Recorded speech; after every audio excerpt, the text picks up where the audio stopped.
예수님의 공생의 사역을 자세히 살펴보면 예수님은 어디로 가시든지 큰 무리들이 예수님을 항상 따라다녔던 것을 우리는 볼 수 있습니다. 큰 무리들이 왜 예수님을 따라다녔을까요? 그것은 예수님의 말씀을 들었고 예수님께서 행하시는 권능을 보았기 때문입니다. 권능을 보고 또 표적을 보고 예수님을 따르는 무리들에게는 따름의 목적이 있었습니다. 그것은 자신들의 필요, 자신들의 니즈를 체험받기 원하는 목적이 있었다라는 것입니다. 가난한 사람은 예수 그리스도로 말미암아 부요하게 되고 병든 사람은 예수 그리스도로 말미암아 치유함을 받게 되며 갇힌 사람들은 예수 그리스도로 말미암아 자유함을 얻기 위해서 그런 자신의 니즈가 체험받기 위해 예수님을 따라다녔습니다. 그러나 예수님을 따라다니는 사람 중에는 자신들의 원함을 만족시키고자 하는 사람들도 있었습니다. 우리는 그 사람을 요한복음에서도 볼 수 있습니다. 요한복음을 보면 늦은 밤에 예수 그리스도를 찾아왔던 니고데모를 여러분은 아실 것입니다. 이 니고데모는 경제적으로 어려운 사람도 아니고 또 사회적으로 낮은 신분도 아니었습니다. 이렇게 먹고 살 걱정도 없고 건강에도 문제가 없고 사회적으로도 어떤 지위 이상의 어떤 직위를 가지고 있는 사람들에게 부러움을 사고 저 사람은 걱정 없을 거야 라는 그런 평가를 받는 사람이 왜 예수님을 찾아왔을까요? 그 영혼에 채워지지 않는 것이 있었다라는 거지요. 즉 구원과 영생에 대한 채워지지 않은 목마름, 즉 영적인 결핍이 있어서 예수 그리스도를 통하여 그 하나님의 말씀을 듣기 위해서 그 영혼의 원치를 체험받기 위해서 예수님께 나온 사람이 있었다라는 거예요. 또 니고데모 말고 누가 있었지요? 부자 청년이 있었지요. 부자 청년도 나와서 어떻게 하면 내가 구원을 얻으리까 하겠지만 예수님의 말씀을 듣고 이 부자 청년은 어떻게 됐습니까? 근심하여 돌아갔더라라고 성경은 기록하고 있습니다. 우리의 내면 안에는 우리의 니즈와 우리의 원치, 우리의 필요와 우리의 원함이 있습니다. 우리의 니즈와 우리의 원치는 우리를 좋은 길로 인도하기도 하지만 우리를 나쁜 길로도 인도합니다. 이 프린스턴의 심리학자인 샌들이라는 사람은 결핍은 우리의 사고방식을 지배한다라고 했어요. 이 결핍이 우리의 사고방식을 지배하는데 우리를 어떻게 좋지 않은 쪽으로 이끌어가는 경우가 더 많다라고 이야기하면서 이렇게 사람은 자신을 잘못된 방향으로 이끌어가려는 자기 안에 있는 결핍을 체험받고자 하는 강력한 열망을 가진다라고 말하고 있어요. 오늘 여기 계신 분도 마찬가지라고 생각합니다. 여러분이 예배에 오시는 그 목적에는 여러분이 하나님께 체험받기를 원하는 니즈가 있을 것이고 원트가 있을 것입니다. 그 니즈가 무엇이냐, 그 원트가 무엇이냐에 따라서 우리는 똑같은 본문의 말씀을 설교를 듣지만 받는 은혜가 다릅니다. 한번 여러분들이 앞뒤 좌우 몇 명씩 예배 끝나고 오늘 어떤 은혜 받았어? 라고 한번 서로 나누어 보십시오. 어떻게 똑같은 본문을 함께 읽었고 똑같은 설교를 들었는데 왜 내게 주어지는 은혜가 다를까요? 그건 바로 우리 안에 있는 니즈와 원트가 서로 다르기 때문에 그렇습니다. 우리 안에 어떤 니즈와 어떤 원치를 갖느냐가 우리로 하여금 하나님의 말씀을 받는 것에도 영향력을 미친다라는 거예요. 오늘 주님의 모든 성도들은 하나님께 신령한 은혜를 공급받기를 원하는 니즈와 원치를 가진 저와 여러분이 되기를 원합니다. 항상 하나님을 기쁘시게 하기 위하여 내가 그 하나님의 은혜의 말씀 앞에 어떻게 순종할까? 그것이 우리에게 니즈와 원치가 되는 사람은 이 말씀을 통해서 우리의 영혼이 회복되어지고 우리의 길이 견고하게 세워질 겁니다. 그런데 어떻게 하면 복을 받을까? 어떻게 하면 내 문제가 해결될까? 이것이 목적되어 나온 사람은 하나님 말씀 속에서 은혜 받기는 참 어려운 것 같아요. 복에 대한 설교를 안 하면 내게 가슴에 확 와닿는 게 별로 없다라는 뜻입니다. 오늘 본문은 예수님께서 니즈와 원치를 가진 결핍 가운데 괴로운 인생의 길을 걸어가고 있는 사람들을 어떻게 대하시는지, 그 대하시는 방법과 그들을 어떻게 도와주시는지, 그들에게 베푸시는 은혜를 오늘 본문에서 정확하게 우리에게 이야기하고 있습니다. 우리 말씀을 자세히 살펴보면서 이 말씀의 메시지와 은혜를 함께 받기를 원합니다. 먼저 제가 6장 1절과 2절을 읽을 테니 여러분 성경을 참조해 주시기를 바랍니다. 그 후에 예수께서 디베랴의 갈릴리 바다 건너편으로 가심에 큰 무리가 따르니 이는 병자들에게 행하시는 표적을 보았음이러라. 예수님께서는 갈릴리 바다 건너편으로 가셨는데 거기가 어디냐면 디베랴라고 말씀하고 있어요. 이 갈릴리는요, 호수를 중심으로 9개 도시가 형성되어 있습니다. 그 중에서도 이 디베랴, 티베리우스라고 하는 이 도시는 그 도시 중에서도 굉장히 지리적으로도 중요하고 많은 사람들이 모여있는 곳이었기 때문에 복음을 전하기에 굉장히 유리했던 곳으로 우리는 생각합니다. 그렇게 예수님께서는 하나님 나라 복음을 전하기 위해서 이 디베랴로 가셨는데 2절을 보겠습니다. 큰 무리가 따르니 이는 병자들에게 행하시는 표적을 보았음이러라 라고 말씀. 그렇다면 우리는 유추할 수 있겠지요. 이 예수님을 따르는 큰 무리들은 누구였을까요? 병자들이었겠지요. 예수님께서 베데스다 못에서 38년 된 병자를 고치셨다라는 이야기를 들은 사람은 자신은 그 병자보다 못한다면, 그 병자보다 못한 질병을 가진 사람이라면 능히도 자신도 예수 그리스도로 말미암아 질병의 고통으로부터, 질병의 괴로움으로부터 자유함을 얻을 수 있고 일상의 평안과 행복을 누릴 수 있다라고 확신하였기 때문에 예수님을 온전히 따랐을 것입니다. 그리고 또 이러한 사람들만 있겠습니까? 앞서 말씀드렸던 것처럼 이 니고데모 같은 사람도 있을 거고 부자 청년 같은 사람들도 있을 것입니다. 그러나 대부분의 사람들은 자기의 힘으로는 해결할 수 없는 그 인생의 문제를 가져 자기가 해결할 수 없는 이 일을 예수 그리스도께 해결받고 싶어서 예수님을 따르는 더 큰 무리가 많이 있었다라는 거지. 오늘 이 큰 무리는 누구를 말할까요? 크든 작든지 자신의 인생을 괴롭게 하고 자신의 인생을 만족해 하지 못하는 인생의 결핍을 가진 사람들이 그렇게 예수님을 따라왔다라는 것을 오늘 본문에서 우리에게 이야기하고 있습니다. 그리고 3절을 보겠습니다. 예수께서 산에 오르사 제자들과 함께 거기 앉으시니. 예수님께서는 디베랴로 가실 뿐만 아니라 거기를 지나 어디까지 가셨다라고요? 제자들과 함께 산에 오르셨다라고 이야기하고 있어요. 산이라는 공간은 어떤 공간인가요? 지금도 그렇지만 과거에도 일상적인 공간은 아니었습니다. 지금도 저와 여러분은 참 하나님 앞에 복을 받아서 이 주일 아침에 가장 좋은 예배의 자리로 나오시는 줄로 믿습니다. 그러나 예수 안 믿는 사람은 어떻게 가 있을까요? 아마 북한산에 가 있을 거예요.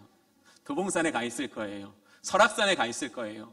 거기서 지난 한 주간 동안 받았던 스트레스 다 훌훌 떨쳐버리고 또 자신을 자세히 살펴 되돌아봄으로써 자신 안에 어떤 상처라든지 만족스럽지 못했던 자신의 인생을 되돌아보는 어떤 회복과 체험의 시간을 갖기 위해서 사람들은 산에 갈 겁니다. 오늘 성경에서도 보면 예수님께서 산에 올라가셔서 하신 일들을 몇 가지 중요하게 이야기하고 있어요. 마태복음 5장부터 7장까지를 뭐라고 말하죠? 우리가 산상수훈이라고 말하죠. 그럼 예수님은 산에 올라가셔서 뭐 하셨어요? 제자들에게 또 따르는 무리들에게 하나님 나라 복음을 가르쳐 주셨지요. 오늘 이 예수님께서 왜 산에 올라가셨을까요? 바로 예수님께서도 하나님과 친밀한 장소로서의 산을 선택하여 자신이 이제껏 행하셨던 그 사역들을 되돌아보는 일, 자신의 내면을 하나님의 은혜로 채우는 그 일과 또 하나님 나라 복음을 제자들에게 아주 가깝고 인격적으로 그들에게 나누시기 위해서 지금 산으로 올라가셨다는 거죠. 그런데 우리 다시 5절을 보겠습니다. 예수께서 눈을 들어 큰 무리가 자기에게로 오는 것을 보시고. 예수님께서 산에 계셨는데 이 큰 무리가 마음을 포기하지 않고 어디까지 지금 쫓아왔어요? 산에까지 올라와서 예수님께 은혜 받기를, 예수님께 도움받기를, 예수님께 고침받기를, 예수님께 해결받기를 간절히 구하고 있는 것을 우리는 볼 수 있어요. 산에까지 올랐다는 건 뭘 말합니까? 그 사람들 안에 간절한 것이 있었다라는 거예요. 여기 오늘 우리에게 주신 하나님의 은혜의 메시지가 있습니다. 하나님은 우리가 인생으로 살아가는 동안에 우리에게 간절함의 때를 주실 때가 있어요. 하나님, 왜 이렇게 내 마음을 애달게 하세요? 하나님, 왜 나를 이렇게 하나님 늦은 밤까지 잠 못 들게 하세요? 우리의 마음에 간절함을 주실 때가 있다. 오늘 이 사람들은 간절함은 어떻게 자신의 행동을 이끌었어요? 예수님이 산에 계시면 어디까지? 산에까지 올라가시도록 만들었다라는 거예요. 하나님께서 왜 저와 여러분에게 간절함의 때를 주시느냐? 우리를 하나님 앞으로 가까이 부르시는 은혜를 베풀어 주시기 위해서 우리에게 간절함의 때를 주신다라는 거예요. 우리를 그 은혜 앞에 가까이 오게 하사 우리의 얼굴과 하나님의 얼굴이 마주대하여 가장 가까운 곳에서 우리를 사랑하시는 그 아버지의 세미한 음성과 그 아버지의 뜻을 우리가 똑똑하게 듣고 그 말씀으로 말미암아 회복되고 축복된 삶을 살게 하시기 위해서 하나님은 저와 여러분에게 간절함의 때를 주신다라는 것이에요. 이렇게 산에까지 오른 사람들은 어땠을까요? 잠시라도 우리 예수님께 눈을 떼려고 하지 않았을 거예요. 그 입술에서 나오는 말씀을 조금도 놓치지 않기 위해서 그의 모든 지각을 우리 주 예수 그리스도께 기울였을 거예요. 간절함은 바로 그러한 때라는 거예요. 왜? 하나님의 은혜 없이는 내가 될 수 없으니까 그분의 얼굴에 나의 모든 시선과 나의 지각을 맞추고 그분이 내게 주시는 그 모든 은혜의 말씀 앞에 내 귀를 기울인 게 아니라 내 마음까지 기울여 하나라도 그 말씀을 놓치지 않으려고 내 전부를 하나님 앞에 온전히 집중하는 때가 무슨 때라고요? 간절함의 때라고요. 전 우리 주님의 모든 성도님들이 하나님께서 여러분에게 간절함의 때를 주셔서 여러분의 얼굴에 하나님께서 은혜의 음성을 들려주시기를 원합니다. 하나님의 그 은혜의 말씀이 여러분을 회복해 하시고 여러분을 축복해 하시기를 원합니다. 그러니 우리는 간절함의 때가 우리가 어느 해요? 두려움의 날이 아니라 은혜의 날이 되게 하신다라는 거예요. 오늘 본문에서 결핍이라는 주제를 가지고 제가 이 본문에 나오는 세 무리의 사람들에게 하나님께서 이 결핍이라는 주제로 어떤 은혜를 베푸시는가를 여러분과 함께 나누어 보려고 합니다. 우리 함께 말씀을 읽어보셨다면 오늘 본문에 아주 중요한 세 부류의 사람들이 나오는 것을 우리는 발견할 수 있습니다. 첫 번째는 어떤 부류의 사람들이었을까요? 바로 큰 무리들이었습니다. 인생에 해결되지 않은 결핍을 가져 그 결핍을 예수 그리스도로 말미암아 해결받기 원하는, 체험받기 원하는 큰 무리가 한 부류의 사람입니다. 그리고 또 오늘 본문을 보면 두 번째 부류의 사람들이 나옵니다. 누구냐 하면 예수 그리스도를 따르는 제자들이었습니다. 특별히 빌립이라는 사람의 이름이 주목하여 나오는 걸 볼 수 있지요. 두 번째 그룹은 누구예요? 바로 예수 그리스도를 따르는 제자들의 무리였다는 거죠. 그리고 또 세 번째 부류는 누구일까요? 자신의 보리떡 5개와 물고기 2마리를 기꺼이 예수님께 내어드려 오병이어의 기적을 낳게 한 어린아이다라는 거예요. 이 세 부류에게는 어떤 공통점이 있다고요? 결핍이라는 공통점이 있는데 이 결핍이라는 공통점을 가진 이 세 부류들에게 하나님께서 어떻게 그들을 대하시고 은혜를 베푸시는지 오늘 우리 말씀을 통해서 함께 더 잘 알아보기를 원합니다. 먼저 첫 번째 부류는 누구일까요? 바로 큰 무리들입니다. 현재적인 삶에서 육체적이고 경제적이고 사회적인 결핍을 가지고 고통과 어려움 가운데 살아가는 사람들입니다.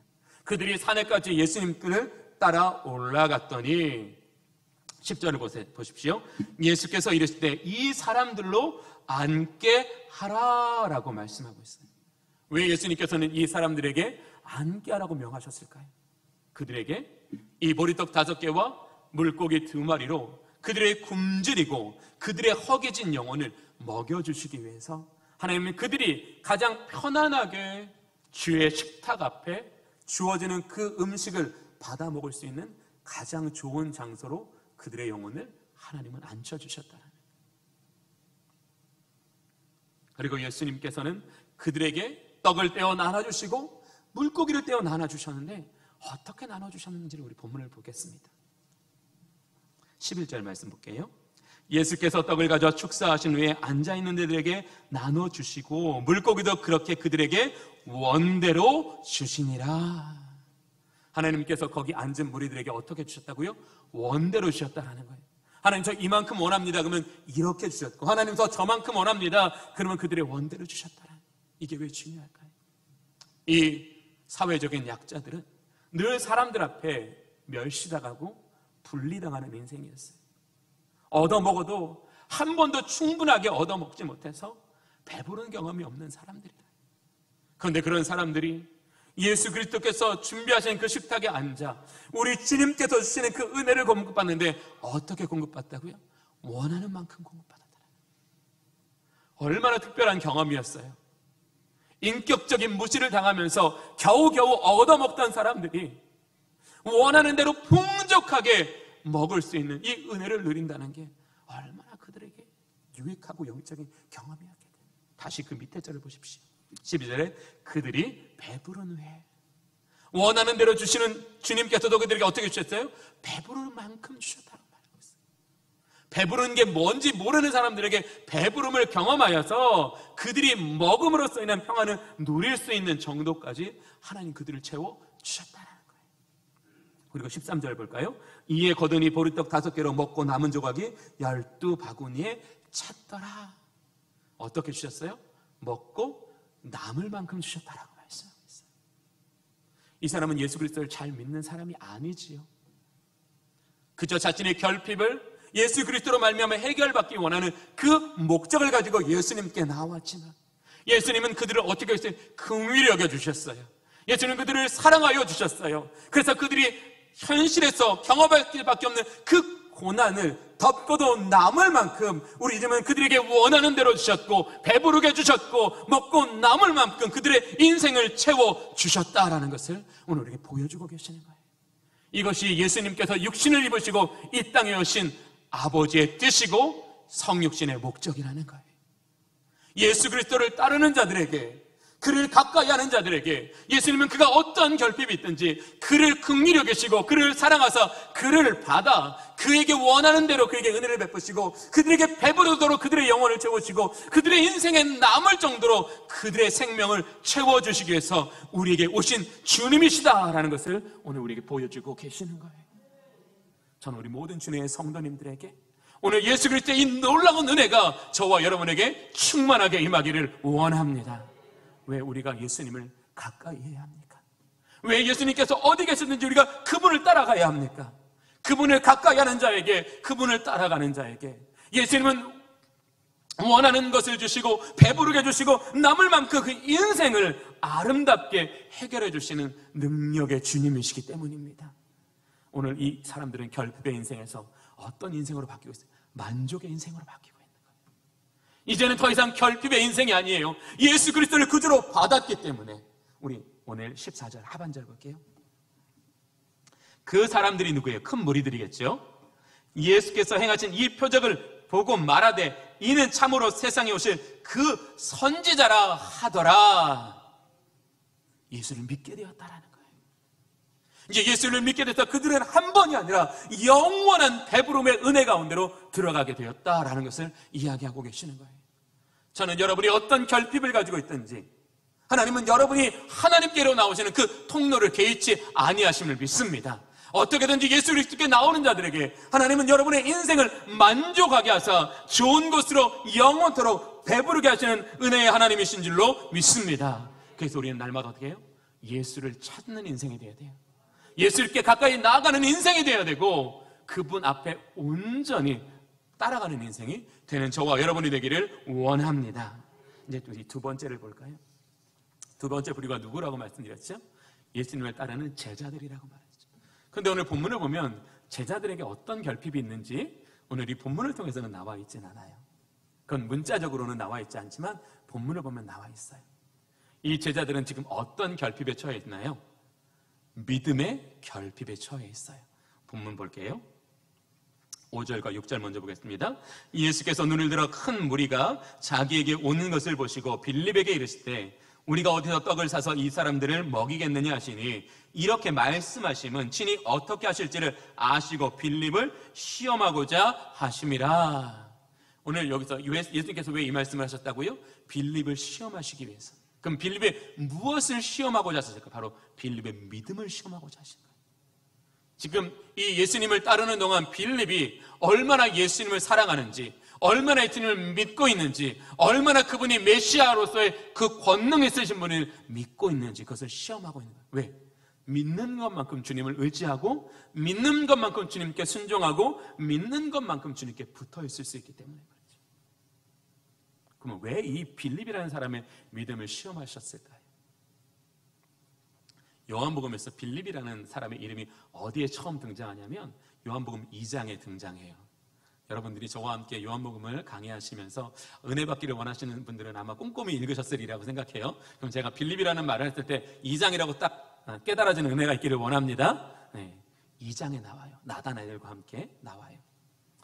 2장에 빌립이 나온다는 건 무슨 뜻일까요? 3장을 보면 어떤 은혜의 사건이 나오죠. 예수님께서 갈릴리 가나에서 그 혼인집에서 물을 뭐로 바꾸셨어요? 포도주로 바꾸시는 첫 번째 표적을 보여주시는 사건이에요. 이 빌립은 뭘 보았다고요? 첫 번째 표적을 보았다라고요. 그리고 요한복음 5장은 전반절에는 뭐가 나오냐면 예수님께서 왕의 신하의 아들을 고쳐주시는 치유 사건이 나와요. 빌립이 이것도 봤을까요? 못 봤을까요? 보았지요. 예수님께서 정말 거의 죽음에 가까운, 죽었다고 해도 뭐 그렇게 이상할 것 없는 그러한 사람까지도 예수님께서 그를 고쳐주시는 권능을 보았다라는 거죠. 그리고 5장 하반절에 또 뭐가 나와요, 여러분? 이 정도는 기억해야 되죠. 베세스가다가 나오죠. 양문과 베데기사에서 38년 된 병자. 이 38년 되면 병이 너무 깊어서 도저히 이 세상의 것으로는 치료할 수 없는 그 병자를 우리 주님께서 어떻게 해요? 고쳐주시는 세 번째 표적이 나오지요. 오늘 오늘 오병이는 네 번째 표적이에요. 이 빌립이 세 번이나 예수님과 함께 다니며 그 표적을 보았기 때문에 정말 이 빌립이 예수 그리스도를 온전히 믿고 그분을 신뢰하고 있다면 이 질문 앞에 이 빌립은 다른 대답을 내놓는 게 마땅할 거라는 거예요. 근데 빌립이 어떤 대답을 내놨는지 한번 볼게요. 7절 말씀입니다. 빌립이 대답하되 각 사람으로 조금씩 받게 할지라도 200데나리온의 떡이 부족하리이다. 이 빌립은 자신에게 주어진 어떤 당면한 과자 앞에 지금 어떻게 하고 있어요? 계산하고 있어요. 오늘 우리에게 주신 하나님의 메시지는 이것입니다.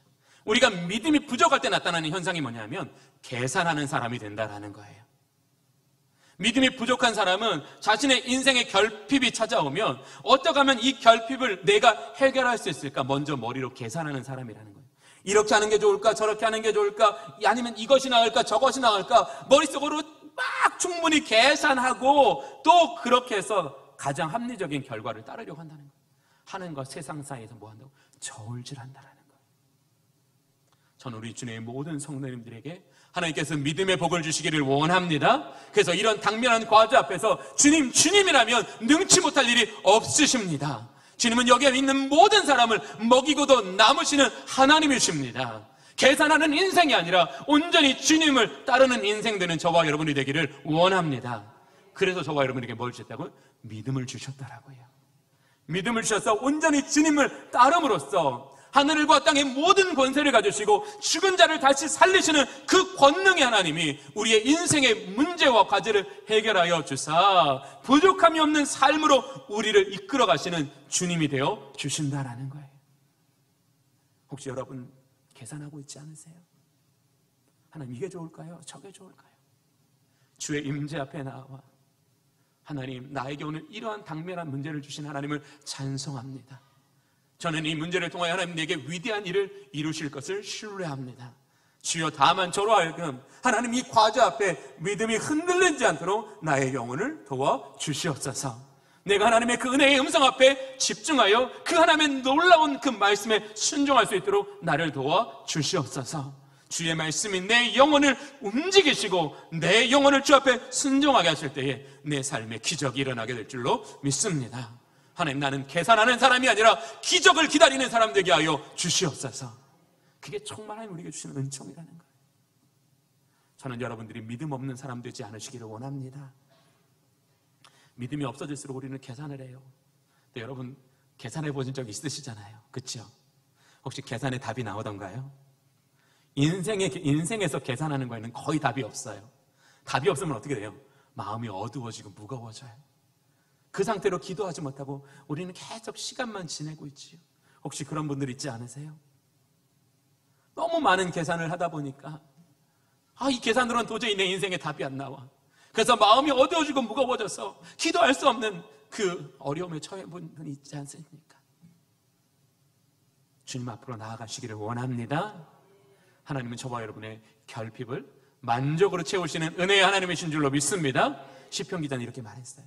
젊은 사자는 궁핍하여 굶주릴지라도 여호와를 찾는 자들에게는 모든 좋은 것에 부족함이 없으리로다.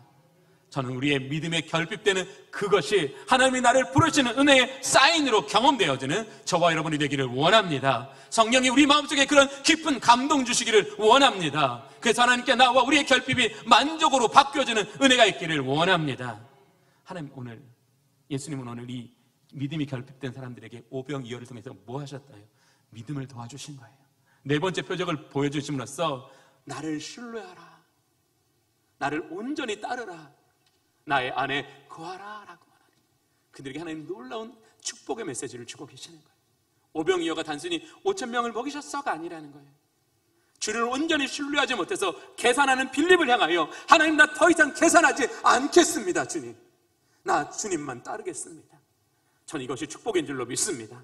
내 입술에서 하나님, 나 더 이상 계산하지 않겠습니다. 주님만 따르겠습니다. 이런 자들에게 여호와는 저와 여러분의 목자가 되셔서 부족함이 없게 하시는 줄로 믿습니다. 그것이 다윗의 고백이잖아요. 여호와는 나의 목자시니 내게 부족함이 없으리로다. 이제 세 번째를 볼게요. 세 번째 누구죠? 어린아이지요.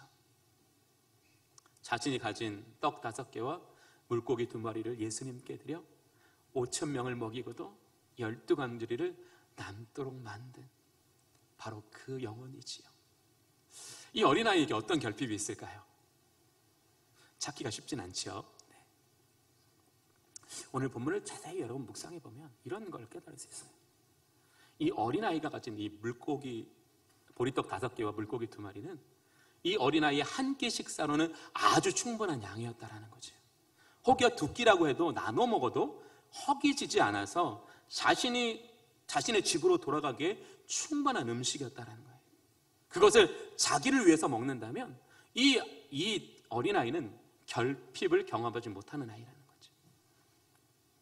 그런데 이 어린아이는 어떻게 했어요?